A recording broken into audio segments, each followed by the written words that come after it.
I'm super, super excited today. I welcome everyone. Welcome. People keep joining us. Super excited of today's GAP Mastermind. It's going to be super powerful. I would like to share with you some announcement pretty quick. We're going to have the Bill at the Sea. So make sure you sign up for that. billatthesea.com. That's the way you do it. So register today. That's going to be in August. Make sure you sign up today.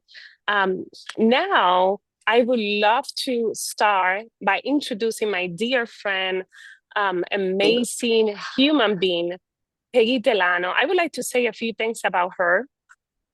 She's a very special person, and I'm sure you agree with me. She's a transformational coach and speaker.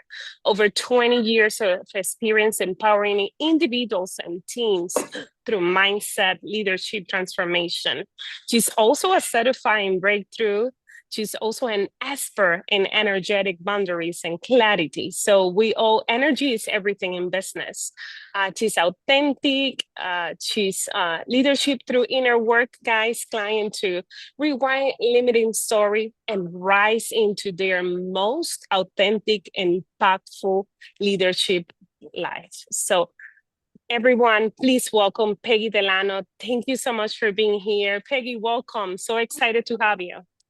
Thank you for that wonderful introduction. I really appreciate that you said so many kind things. Well, you and I have gotten very close in the past year. We have visited in person together. We've done podcasts together. Super excited that we're going to be planning an event in September. And I'll be seeing you in 2 weeks because we're going to go check out the venue and kind of put it right. So I am so honored to be asked to speak at this group. And, I was thinking, I talk about so many different topics, and I kind of came across some of my own personal boundary issues. And as I was reflecting on those boundary issues, I said, all right, as an agent and as agents that I coach all the time, so many agents have trouble with putting together boundaries, and the boundaries, if we don't have them, they just suck our energy out. And so I thought I'd talk today about setting boundaries, reclaiming your energy, and redefine your leadership. So if that's okay with everybody, I'm going to tell you a quick little story and give you some of my background. So, today's class is so much more than boundaries. It is about energy. It's going to be about leadership, identity, because here's the truth. No one talks about this in our industry. No one talks about that. As agents, we're expected to do so much. Success in real estate doesn't come from how much you give. And as agents, we're taught to believe we have to give, right?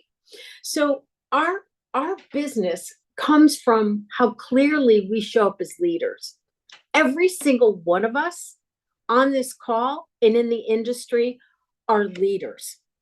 And for years, I didn't realize that. I mean, I thought I was an order taker. I thought that people showed up at an open house or they called me to list a property, and I would go in and just do the deal for them, and that was it. But my background was, to be honest with you guys, I was married to an alcoholic for over 30 years. And at home, I really felt invisible. In my business, oh my gosh, I overcompensated for this. I had to work harder, not smarter. I said yes to everyone. I answered the phone basically 24/7, 11 o'clock at night. I had one builder who had said to me, hey, if I'm up at 5:30 in the morning and working, you need to be answering my phone calls at 5:30 in the morning. And I'm sure there's people on the call that have been doing this the exact same way. We hate to say no. Wouldn't you agree? We feel that we have to be there for everybody. So as I was doing this 24/7 while I was on vacation and friends didn't want to hang out with us anymore, because I was constantly answering the telephone. I was constantly sacrificing myself and my well-being. I said yes to everyone. And I wasn't saying yes to myself. I believe that over giving was making me valuable. I was putting that, let me sacrifice everything in my own personal life to give to all my clients, because that way they would think I was valuable, and it would go back to the pick me syndrome. They needed to pick me. So when I was overcompensating, when I was giving up so much, you know what? I wasn't being in a leader. I was surviving. I was literally just in a survival mode that made no sense, because honestly, guys, I became overwhelmed, as I said. My friends, my family were sick and tired of me answering the phone. I wasn't being present with the people that I needed to be present most in my life. So my husband passed away 10 years ago, and I made a decision to move from Rhode Island to California. I opened up a luxury office there. And through the first couple of years of that grief, I realized that I needed to come first. I needed to set a lot of boundaries. I needed to show up as a leader. I needed to stop saying no to myself and saying yes to myself and no to my clients or the agents that I was working with, that I was leading. It's okay to say no. That doesn't make you any less valuable. But yet I had made up all these stories, and I'm sure every one of you here has done the exact same thing, that we make up these stories and we say yes to others when we should be saying yes to ourselves and our family. So what I decided was that I stopped confusing, and if you want to write this down, I stopped confusing exhaustion with excellence, because I was getting burnt out. It was showing up. I was cranky. All those things that we all do that we hate to admit. Nobody wants to talk about this, but this is real life. They do not teach you this in principles and practices when you go to get your real estate license. So what I decided was, when I was going to become the new Peggy, I don't want to use the word widowed, but I became my individual person after 40 years of being, dating and living with and finally getting married to my husband. I found myself in this new arena of life. And I made a conscientious decision to choose me to be an agent, and an agent for myself. An interesting word, an agent for myself. Because think about, as an agent, all of the, we've got our code of ethics, we have everything that we stand up for, but yet again, we don't honor those as our person. So I decided that it was okay to have boundaries. I decided that it was much better if I had clarity around this. And then once I put the boundaries, I became aligned with everything. And I was at the center. So reclaiming my leadership took my ability to coach and lead others and open up companies and transition over to EXP and help agents in so many different ways, to do Wake Up Wednesdays now for 3 years, because I could show up as my authentic self and feel that I was really coaching at a high level and helping others. And that's what we need to do. And when we help others, Dee Dee, you're on my Wake Up Wednesday every week. I talk about this. What I get from those calls and what I'll get from this today fills my bucket. So I'm speaking to everyone here on this call, whether you're a solo agent, whether you're a team builder, whether you're leading an organization around the globe, whether you're just starting out, this is for you. So I'd like you to take a lot of notes. And I asked Isabel, I said, okay, can I make this interactive?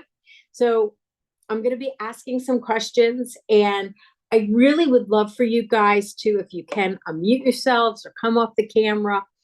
But one of the biggest things I want to ask you is a reality check. It's a deep question, and I'd love you to think about. Where are you leading from? We're all leaders: real estate, family, our church, community, organizations. Where are you leading from? Are you leading from alignment, or are you leading from approval? Alignment or approval? Dee Dee, I'm going to jump right in with you. I'd love this year on the call, and I see Bobby up there and Narday and everybody else. It's so good to see you, Peggy. Bobby, you go ahead. I just Hey, wanted to, hey, how are you? Great good. to see you. So define alignment, because I think it'd be great to get some context on that so people can answer that question. Okay. So for me, our alignment, are you aligned with your values? Are you parallel to what you say you're going to do, whether you have a mission statement, whether it's with your faith, whether it's with your family values? What do you believe in? Or do you change that to lead with approval from different clients so you'll get that win? Does that make more sense?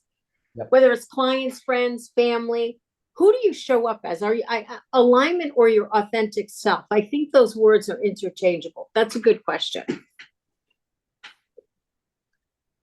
I'm sure for me it kind of switch. I think sometimes I'm in the right place and sometimes I'm not, right? So there's, it's probably a lack of consistency on, where we show up there. But I'd like to think that, I show up more in alignment than I do, for approval. But I was absolutely more on the approval side, you know, not too long ago, right? It was, probably in the past couple of years, I feel like I've started to make that shift into saying, hey, like, and it's that shift of, of worth. Like, hey, listen, like, you don't have to do this for them. Like, I, I'm good enough. Like, it's like you're always trying to prove that that you're worthy, as you probably would say.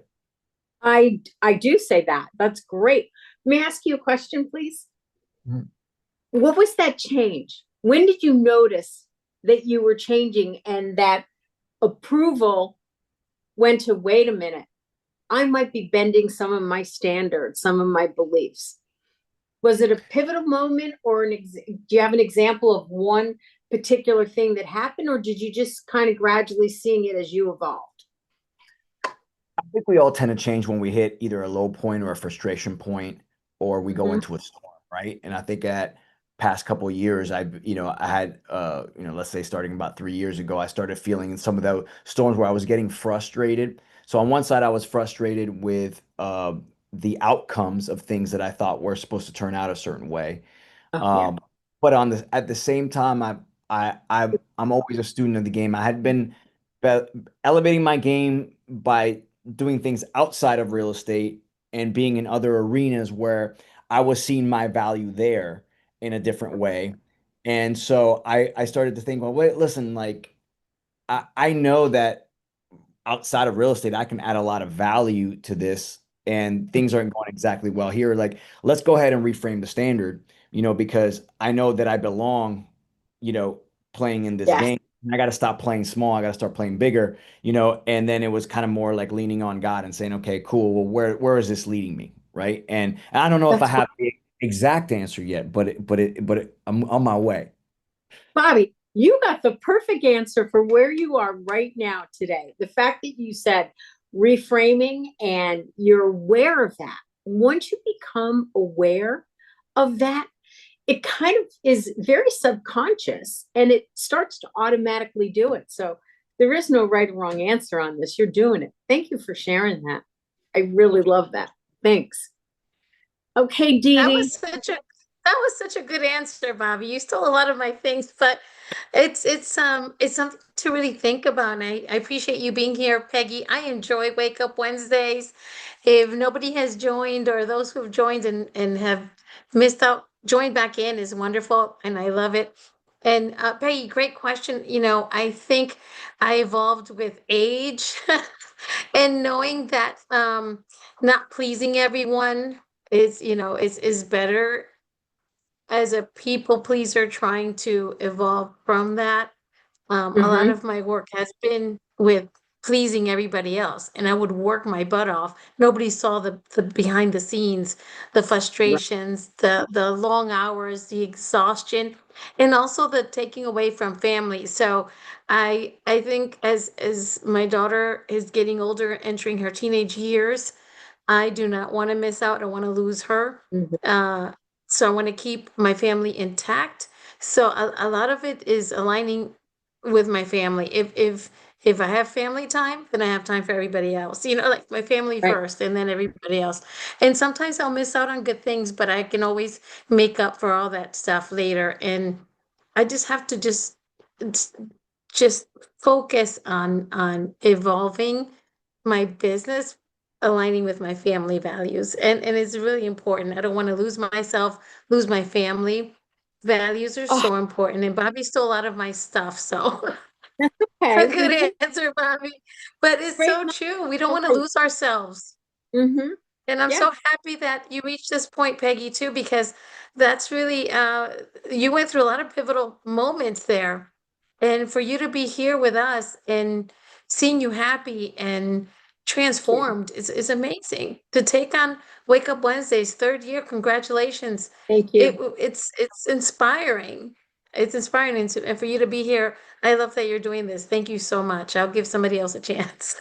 Oh no, it's all good, and I want everybody to jump in because I've got a lot of, you know me, Dee Dee. I've got Oh, lots and yes. lots of questions that could go anywhere. And Lots of good you know, things. just on a side note, Wake Up Wednesdays is every Wednesday morning, 9 a.m. Eastern, 8 a.m. Central, 6 a.m. Pacific time. It's zoompeggy.com. You can, we have everything on YouTube. I've got a YouTube channel on it and would love to have you sign up. So, Dee Dee, can you put that in the chat for me? The link? That would be Yes, great. will So, do. when I'm looking at this and I'm thinking about, okay, boundaries are a big deal. And a lot of us are so afraid of boundaries. And one of the other things that I was thinking about, it's not just business, but it's personal relationships. And when we so let me give you another little quick story, if I may. I was out to dinner with a friend of mine, and no matter what I've noticed is when I go out with this person lately, nothing is right. Everything is wrong. I become the cheerleader. I become the, pump you up, pump you up. However, I leave those dinners and conversations exhausted and drained. So when we deplete our battery, what happens to everything else around us? What happens to the people that need us the most? So that's the other thing I really, in this next, 45 minutes or whatever we have left, is I want you to think about who are the people that are draining you. It could be family, could be spouses, could be parents, could be kids, so many different things. And it's okay for us to look inside.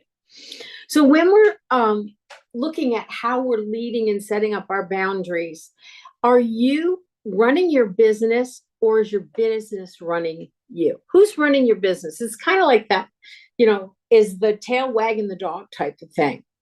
So again, I want to open it up to anyone that would like to jump in on this. Who haven't I heard from? I love intimate groups because we can get a lot done here. We've got Monica, Narda, Justin, Yeah. Evelyn. Great to see you. Feel free to jump in, guys. Alyssa. Narda, you're driving, but come on. You have good things to say. I know it. Narda's got no problem telling you who's draining her. I know that. She's gonna go off. She's gonna go off on Come on, somebody. spill it, Narda. Spill it. Come on, Narda. This question's for you. Well, actually, so I learned with the business, right? The most business you do it, the more comfortable knowledge you make your move. So yes, I used to have clients that literally took more time than is needed. So until December last year. I decided just go with certain kind of target clients that I can actually work with. And yeah, every time I have a client who is gonna be ahead and like, you know what, we're not gonna work together. That's not working for me. Sorry. And my explanation is easy. You may have another kind of point of view. And at this point, I have to work with people who really needs to work with me, and I can't please you because I have no time for it. So I work with people who actually can work with me. You know, Norda, you just went into my next question. And my next question was, what am I afraid of will happen if I say no? So think about this. How did you feel, Narda, when you first decided, I've got to start saying no to these people? Was there fear there in the beginning? A loss of money, a loss of business? Actually, it wasn't fear because it was more mental health, because when I try to please people what they want, and I'm thinking that they're wrong, and most of the time they are, because they go by the feelings. It's not pleasing them. It's just stress me out because I don't know how to explain to them they're making a wrong move. So I was afraid of how I gonna express myself most, afraid to lose the business. But since I start doing that, I actually increase my business. So Lorena is helping me a lot. Lorena and Gil helping me a lot with the business and how to focus on the business and how to say no to people. I actually, Friday, I said to a new investor no, but he kept pushing me to work with him. So I'm working right now. I'm presenting to Gil what I'm thinking, and depends of what we become together and say I can go ahead and work with them, because it's to the point that I need to be sure my time is spending on the right person, because it's different strategies for every single property, house, apartment, business that you want to put it. It's different strategies. And for me, spend time, just timing with people who's not gonna listen is taking time from my other clients. So if I'm put at the business and I say, yes, I'm accepting your apartments to sell, so let me work on that, and this is what the condition is gonna be. You take it or leave it. So this builder already, or this group of people already work with 7 different realtors, and when I presented my view and I tell them no, they push him back to me and say, I fire everybody, take the business. I'm like, wait, let me talk to Gil about it. So those are great answers, and thank you for sharing. I mean, it sounds like you really are getting this. Bobby and anybody else on the call, Dee, when did you first learn that it was okay to say yes and choose yourself? I mean, who, first of all, let me reframe that. Let me ask the question a different way, because that's not how I want it to come out. Who taught us that we need to put our needs second to everybody else, even when it's not in the best situation? Living with an alcoholic for over 30 years, staying in an alcoholic marriage with the chaos and everything else, I constantly put myself second because I'm a pleaser. I was trying to make it right. I was trying to change. I had boundaries in other places, but I didn't have boundaries in my own life.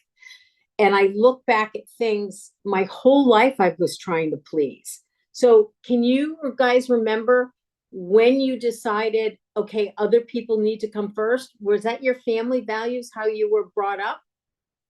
Kind of just an open. Peggy, for me, it was watching. For me, it was watching my mom. She put herself last every single day. So I learned from her that everybody else came first, especially the majority of my family were male. She and I were the only females. And we had like 5 males, and they did absolutely nothing while she and I did everything. And she didn't make me do it. I just couldn't bear seeing her do everything. So I pitched in.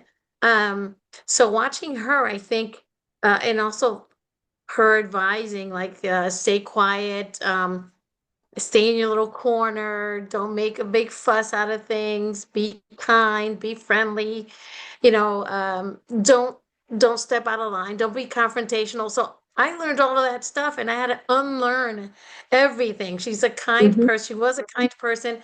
So up in heaven now, just total angel, pure sugar. But that Right. we can't be like that in business. And so with my marriage, that came in handy because it's always a good thing and we're always positive. But when it comes to friendships and business and partnerships, it doesn't work out because they'll just step all over you. And you have to know where to draw the line and say, no, this is what I'm going to do. I'm not going to do that. This is my position. Um, Learning just recently after hopping on with EXP and listening to different people in masterminds like here, Wake Up Wednesdays, listening to great leaders like yourself, the Global Alliance with Veronica, and all these folks doing their thing. And now that my daughter is older, that she's very independent, Mhm. I am putting myself first, and I'm learning from the very best to be the very best, and learning how today everybody's coming forward and being so open about being people pleasers and so forth. I was a big people pleaser, huge, and I'm still recovering, and I'm going to recover for the rest of my life. But I am learning how to be tough and how to also take a lead and say, no, this is not good for my business. It's not good for my business. So You know, differentiating family and business, you know. everything you just said, I think so many of us as little girls saw the exact same thing. And then because of, I was 19, I think, when I started living with my husband at the time when we bought our first home in my early 20s. And living in the chaos of addiction and alcoholism and whatever it was, I was always trying to please, to change things, to make it right. And what I found was that the partners, the operating partners in the other companies, so to speak, the people I was interviewing with, the males that I was interviewing with, I was attracting, and I was not setting boundaries. And I'm not talking about sexual harassment or anything like that, guys. I want to be perfectly clear on this. I'm talking about boundaries in work, working overtime, working for more, always getting said, oh, you're going to get a bonus, or when we hit this, and the bar kept moving.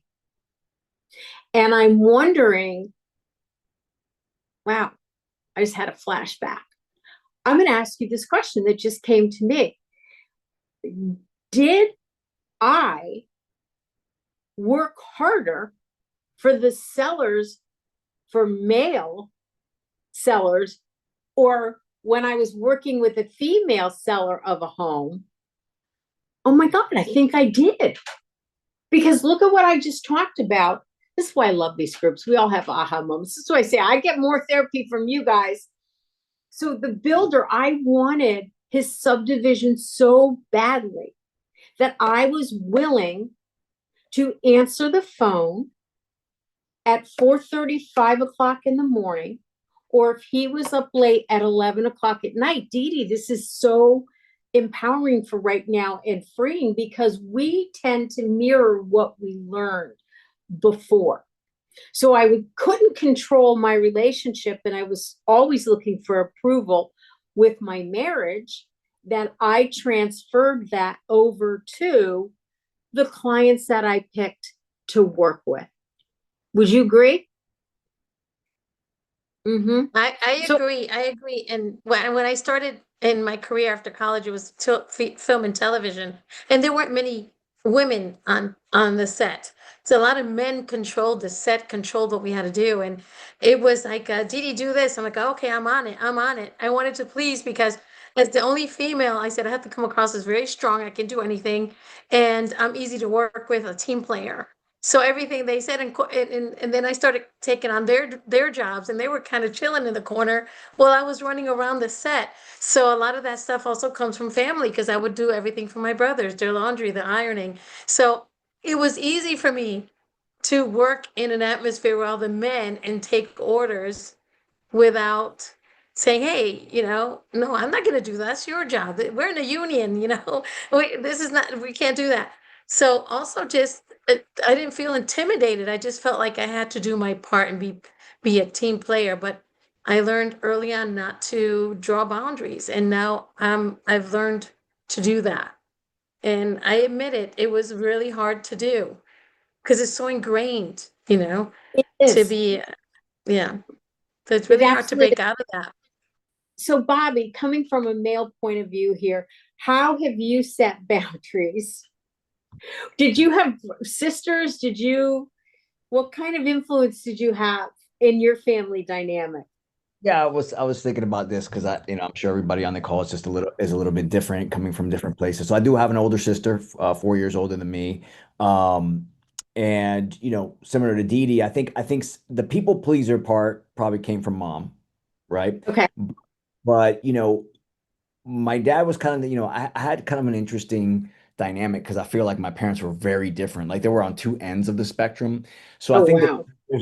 there's another aspect of this that, I think as young kids, and I'm big into personal development, gone to a million Tony Robbins stuff. So it's not like I've Yeah. looked into this, right? So like digging into like, why do I do the things that I do? And I think on the flip side of that, sometimes when you're not getting attention from a parent, you're trying to achieve your way into that attention. Like you're trying to do things, right? So then we try to get approval through achievement, right? And so, Hmm. Tony Robbins talks about like this, a primary question. Like sometimes we have this question that's consistently running in our subconscious that we don't even Yes. know it's running, but it's always running.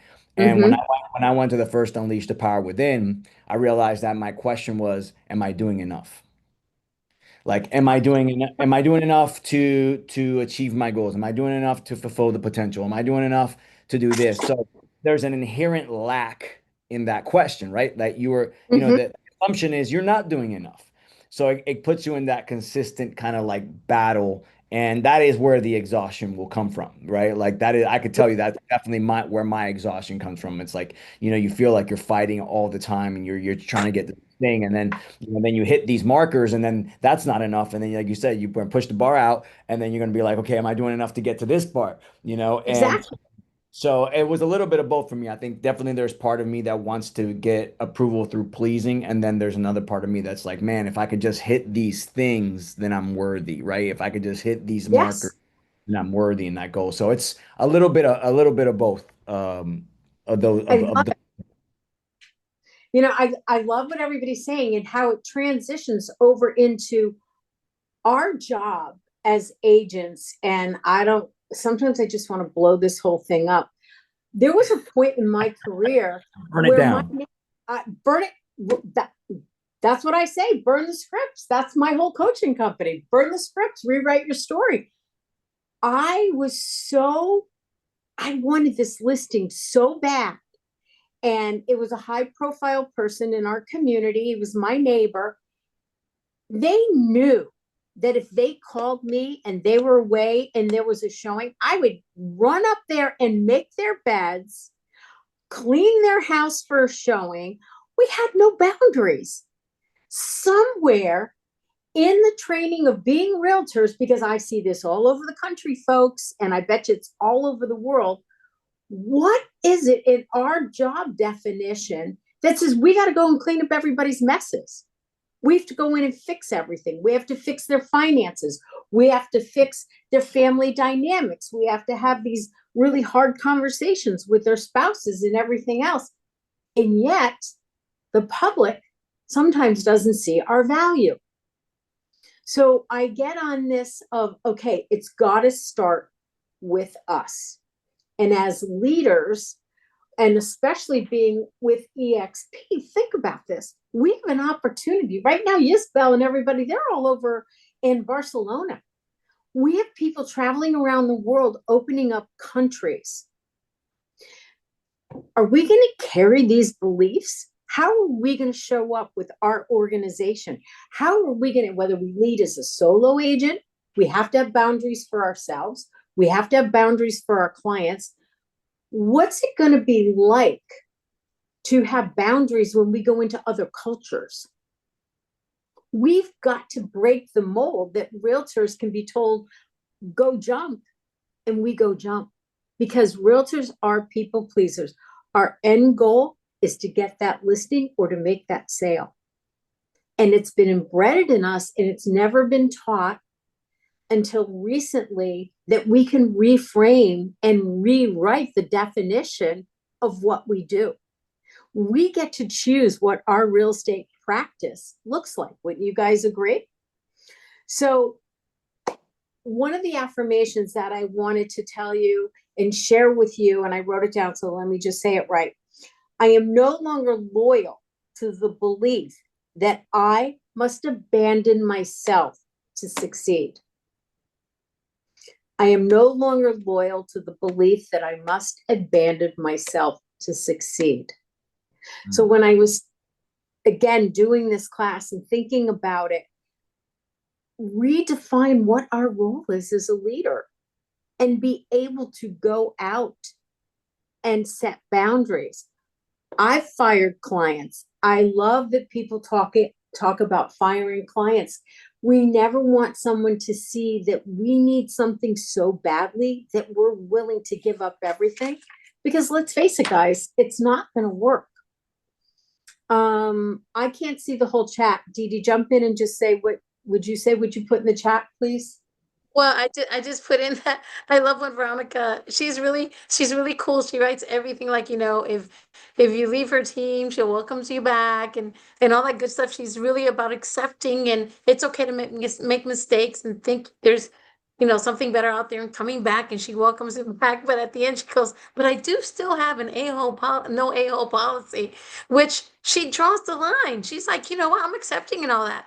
But no a-holes Right. around here, because it is true that ruins the atmosphere and the culture. If you have such a great, amazing team like she does, she's not going to let somebody come in and ruin the mood, So true. create tension and drama, right? So we have to be able to toughen up and say, you know what? You're a bad apple in my bunch. I'm going to have to let you go, even though we want to please and be nice and say, oh my God, this is going to affect that person, their family, their income. But hey, they brought it on to themselves. If they know your culture to be kind and professional, you come here and start drama, you got to go. And You that's a got hard thing for me to do. totally agreed. And again, so we're going to, when we rewire our thoughts on where we want to go with our boundaries aren't rejection, guys. Boundaries are showing up as leaders. Boundaries are saying exactly what Veronica says and what you just said, Dee Dee. It's putting up and saying, just because you're $100 million producer, you may not be the right fit for my organization. It's being able to walk away. If something is wrong with a property or overpriced, or you just don't have a good feel of what it's going to be like to work with those sellers, it's okay. It's okay to say no to a buyer. We don't have to take everybody. And, Bobby, kind of what you were saying is when we release this, we open our lives up to so much more. So let me just quickly go over some of my notes here, because, wow, this is going really quick. When we're an agent, some of the things that we want to do is for ourselves, though. We want to create safety, trust, and clarity with everyone we work with. We want to be able to talk about what our expectations are, what their expectations are, and especially with the buyer broker agreements, guys. We've been using buyer broker. Well, I happen to be in Connecticut right now, but we started with buyer broker agreements years ago. And when people said to me, oh, I don't want to sign this, I honestly would look at them and say, I come across that too sometimes. Sometimes I have clients that want to work with me, and I don't want to sign that. So I promise you, you can fire me, or I have the right to fire you. Either one of us can cancel this. It's kind of like that takeaway. And then they're like, oh my gosh, she would fire me. And then they're going to want to work with you more. So we want to set up the boundaries that everyone can work with. We want to define our hours. We're not 24/7, guys. That's not how we have to be. We want to be able to delegate. So many solo agents. I just had breakfast with a dear friend of mine. She does 100 transactions by herself. That's huge. I mean, she's got somebody who does her paperwork. She's so fearful of delegating, and that somebody is not going to be able to do a good of job as she does, get over it. Put your ego aside. So absolutely learn how to delegate. That's a whole conversation. I'm happy to help you hire someone, but I can assure you that you're going to find when you get someone who's as good as you are and you train them, you're going to have freedom. And you can't even put a price on that freedom. The other thing is we talked about is turning down deals that are not in alignment with your value. Don't be available 24/7. And if you're running a team, just because you're a team leader doesn't mean you have to be available 24/7. You've got to figure out that balance. You have to lead by example. And then when we're looking at globally growing, we've got some challenges there with time changes and different cultures. So I would strongly suggest looking into that, making sure that you can set up times that work for everybody. Make sure that you can find out what their culture is. Talk to people. We're leaders, we have to be flexible. So one of the questions that you could ask is, if I truly trusted my value, how could I show up differently in my leadership? I want you to ask yourselves that. If I truly trusted my value, how would I show up differently in my leadership? Anybody want to jump in with that? Well, I've been thinking about something, and it's kind of along those lines. Go And I ahead. think that it can help some people. Like you said, I'm kind of providing like a little bit of a male perspective, I love but so I've broken this down, and if you want to use this, you could use this. You know, there's stand-up moments and there's standard moments, right? And the stand-up Mhm. moments are moments where you stand up for yourself, right? So it doesn't mean that it might not be a client. So let me tell you why I say this. So I don't know if you guys know my business partner, Gil Ramos, right? And Gil Ramos is a very strong personality, and he scares a lot of people. Like you hear that people are like scared to say something to Gil, and I'm like, why are you so scared to say something to this guy? Like, and sometimes it comes from a female and it says, hey, I'm scared of Gil, and I'm scared to say something, and I'm like, Gil will respect you more if you stand up for yourself. Like, Mhm.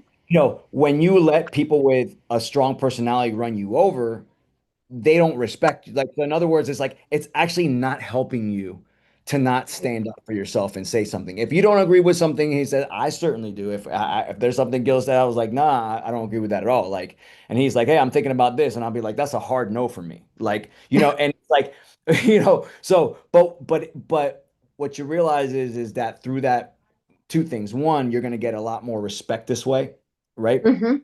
Do it in in a tactful way, but also the tug of Mhm. war between the two actually will usually get you a better result and a better idea, right? So that's number one. And then I wanted you to speak on this about setting a standard, right? Because I witnessed it, like my mom's kind of like this, right? So sometimes when you're a pleaser, you hold all the frustration inside. And then what happens is, and then what happens is you get your moment where you think that this is your time to set the standard. And when it comes out, it don't come out right. It comes out with like the retaliation you had against everybody who like did something against you. And then like sometimes mom would do this, and I'm like, Mom, you're gonna she did something with like a neighbor where she like finally decided to do something, and then like I'm like, that lady could have hurt you, like for you like doing it in this way, like stop holding it in. And so I'd love Mhm. to give a nuance on how to set standards, but do it in a way that is like it's not combative, but actually is in a way that's done correctly. So it's not like, oh my God, like I'm showing you. It's just like this is just the way it is. Right. Okay. So first of all, you have to believe that you deserve it. That's Right. that's the number one thing, is you have to believe that you deserve it. And as I said, you have to trust in your value. And you just took my notes. I mean, I'm sitting here going, did he read my notes? I didn't send them out here. Stop apologizing for the boundaries that you set up. Stop apologizing. And the other thing that you got to learn to live by, and it will help your mindset with this, is teach others how to treat you by the way you treat yourself. So when because I'm that person sometimes that just wants to explode, or something comes out and it just keeps going. And it's like I take 20 years and just dump it. I've had to practice. I've had to write things down. I've had to forgive them.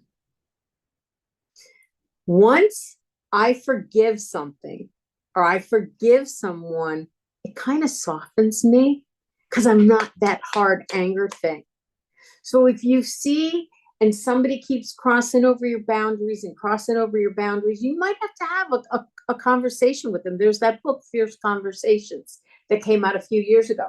So I found that everything gets softer with forgiveness. Whether I think they're right or wrong, I forgive you.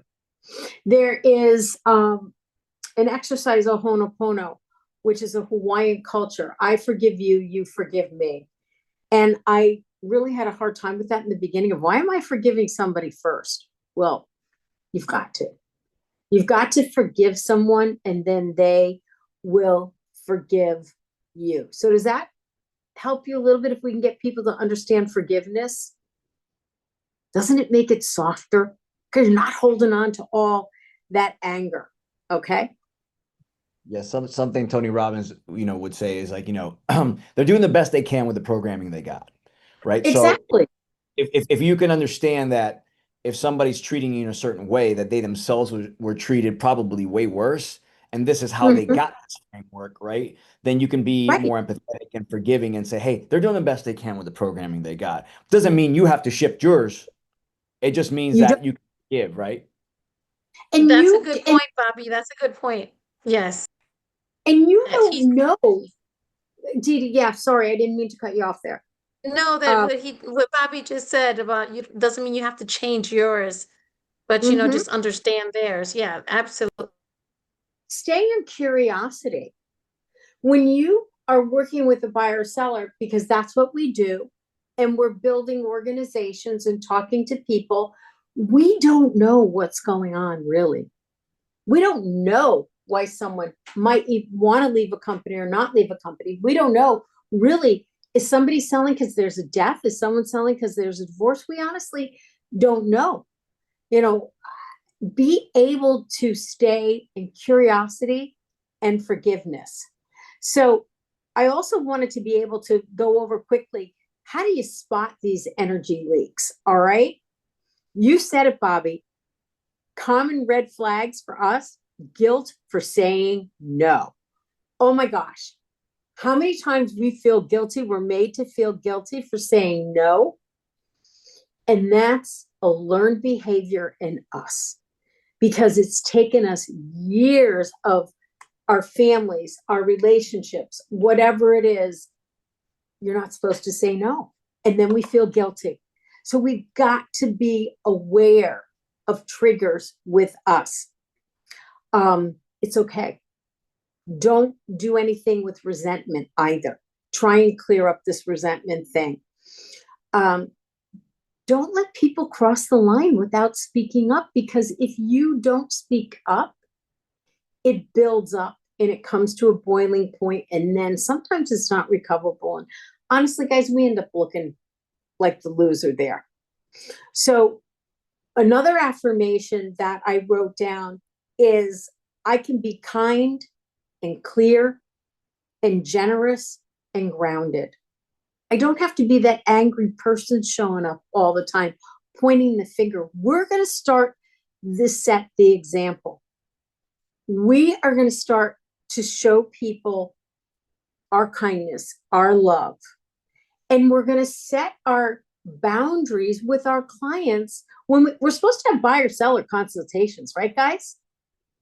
I mean, that's part of our job. That's part of who we are. So let's clearly set the expectation. I know agents who will not work on their Sabbath, whether it's a Saturday or a Sunday. They will not work on those days. So I want you to believe that it's okay to say no. I want you to believe that you don't have to be available all the time. And let's go back to that no for a minute, because sometimes no equals failure. That's not true.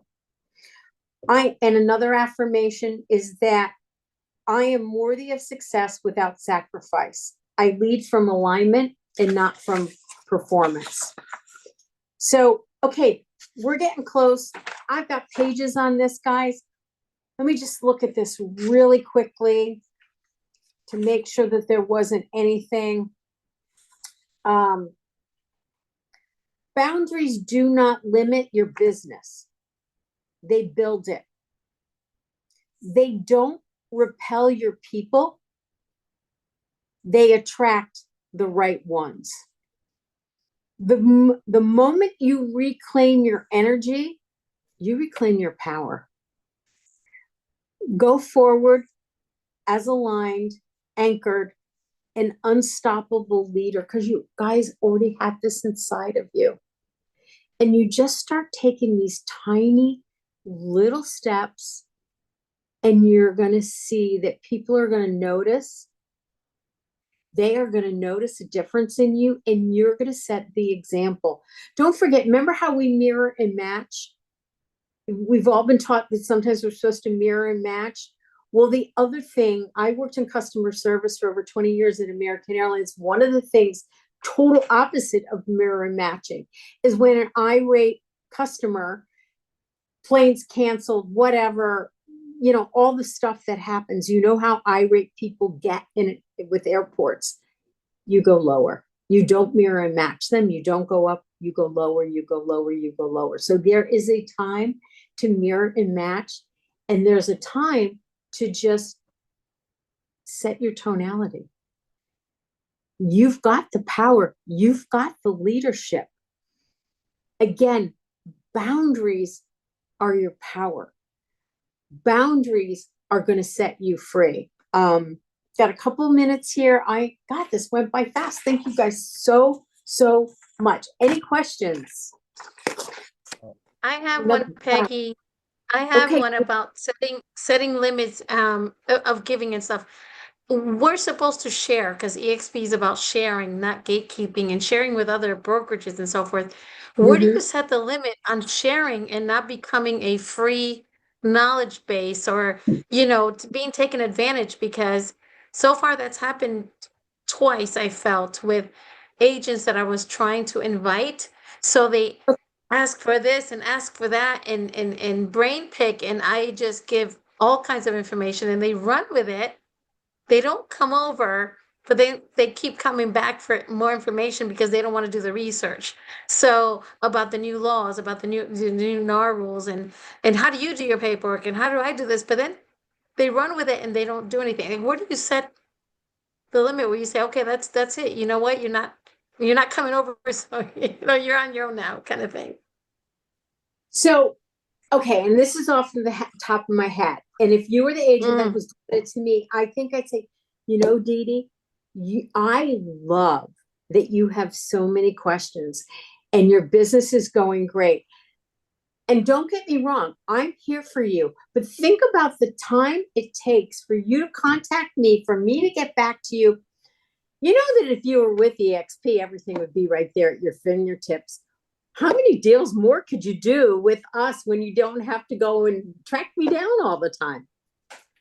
I just kind of make a little light of it. Yes, or that's good. You know, Dee Dee, I got to ask you a hard question here. And again, I love helping you. How much you're paying your company a lot of money, right? And they're going to say yes. And remind me again what your cap is. Oh, I don't have one. Okay. So what I hear you saying is that you're paying your broker all this money, yet you got to come to another brokerage. I don't know about you, but I'd rather just have a brokerage with a cap and, you know, but still just because I'm capped, get more information and you know, I'm confused. Help me to understand what you're getting for everything you're paying your broker for. Those are my just That's off a good the top. one. Yeah, that's You a know, good one. I haven't asked that. And I love yeah, to. that's I'll good. get my phone with me, Dee Dee. You know I'll do it for you. Yeah. Kind of comes from that pain versus pleasure. It's you're setting up a boundary. You're setting up a boundary you are looking to people, and you are looking to say, okay, don't take advantage of me. You know, I'm here Yeah. to help, but let me show you how we can help you even more. Anybody else got a question, comment? Well, I just Bobby, want to thank say you. it's amazing. Thank you for coming on and blessing the Global Alliance and everybody else who has joined the call with this. I kind of came in late on this, so I didn't know what it was about. But you ever go on something, you're like, oh, I didn't even know I needed this today. I think we needed this today. I think we needed it. Happens to me all the time. Yeah. And then something and we're coming at the top of the hour, so we'll shut it down. But something I thought about, Didi, when you were just asking that is like, if you have a heart for coaching, right? Like you could say, hey, listen, I do a monthly call for like $97 a month. And so if you want to be a part of my monthly coaching call, I would and then in the conversation being but by the way, EXP is only $85 a month, and we could become partners, and then you could have the rest of the stuff. But feel free, So what'll happen is once they have to invest money, right, into doing it, they either see their way out or they see their way in, right? Or something like one of our leaders here in Orlando, Deontay. I love what he does. Is like he does like do you want my coaching? You want my stuff? You got to take me to lunch.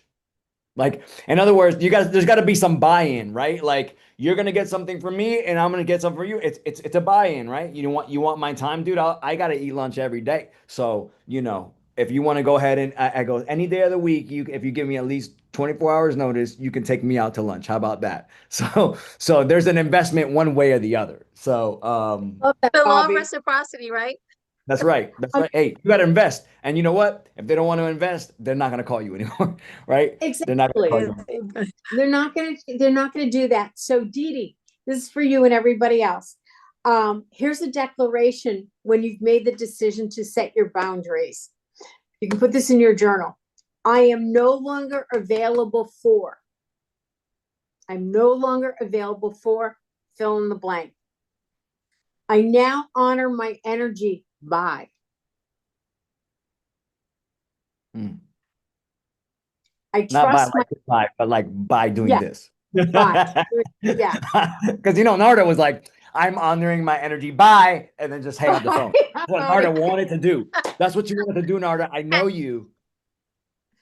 So, okay, just real quick. Oh my God, it's so many things that I wanted to do. All right, close your eyes real quick. Take a deep breath. Feel your feet on the ground. Let go of anything you picked up today that doesn't belong to you. Picture yourself walking into the future where your calendar reflects your clarity. Your clients respect your time. Other agents respect your knowledge and your time. Your business feels light, aligned, and powerful. Now repeat. Here you go. Final closing words. I'm powerful, present, aligned leader. I do not have to overgive to be respected. My energy is sacred. My leadership is enough. I lead with boundaries. I build with grace. This is my business. This is my moment. This is my truth. And it begins now. Thank you, thank you, thank you for letting me be here with you guys. I hope I get invited back. You will. You will. Matter of fact, Thank you, Peggy. I have one final announcement. So you guys know we got an event coming up called Build at Sea. Mhm. Hey, will you be at Build at Sea by any chance? I'm gonna put it I in the chat. could possibly be filled at Yeah, sea. maybe you need to reach out to Rebecca Soto and say, do you guys need some speakers I for I Build at Sea? that, and I would love for you guys to reach out to Rebecca and tell her how this went today. Yeah, I mean, I'm just saying it might be worth a I little will. I'll reach out to Rebecca. Hi, Haley. I'll something reach there. out to Rebecca. She's awesome. I'd love feedback, and that would be an honor. That would be on anything. I mean, I would love to be a speaker at Built at Sea. All right. Well, let's Dee Dee's gonna work on that. Everybody who joined us, thank you so much. Have a great rest of your week, and we'll see you next Monday at the Gap Mastermind. Bye, guys.